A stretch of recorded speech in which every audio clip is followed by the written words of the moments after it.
haine. Craignez Allah, si seulement vous saviez. Celui qui retient, qui rétracte, aucun don de fer ne vous protégera de son immense colère. Pourquoi ne recherchez-vous pas la paix à l'ombre de la colère d'Allah? Votre prochain n'est pas celui de votre secte, mais tout être humain. Aimez-le comme vous-même. Aujourd'hui, voient clair, leur vue est perçante. Le bandeau de leurs yeux est doté. Placez votre confiance exclusivement en Allah seul. Et certes, sa miséricorde l'emporte sur sa colère. N'en abusez pas, celui qui produit sans modèle, celui qui donne l'origine, le permanent dans la non-existence est impossible pour lui. Rappelez-vous des sagesses de Suleiman, rappelez-vous des chants de David.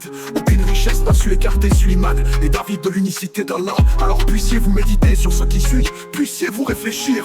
Aucun prophète n'aurait eu l'arrogance de se considérer au-dessus d'un autre prophète. Qu'importe le peuple duquel ils furent.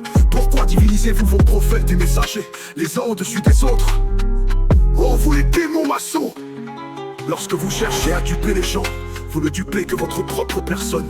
Pourquoi œuvrez-vous à la division en faisant de chacun de vous un petit pharaon, un petit dieu? Êtes-vous enclin à accepter la volonté de l'Éternel? Ne répondez pas à l'appel du diable, car en faisant cela, oh vous les maçons du chaos, vous ne faites qu'aggraver le châtiment qui vous est réservé. Ne fuyez pas tel le zèbre devant le lion, craignez Allah. Donc revenez vers Allah seul, vous qui êtes doués d'intelligence, ou bien périssez dans votre état.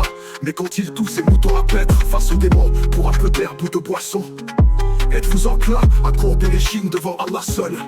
Qu'Allah renforce nos pas pour que nous marchions tel un seul homme. Qu'Allah fasse de nos langages celui des oiseaux, afin de lapider tous vendeurs de mort. Qu'Allah donne la force à chacun et chacune d'entre nous de passer à l'action. De grâce, réveillez-vous.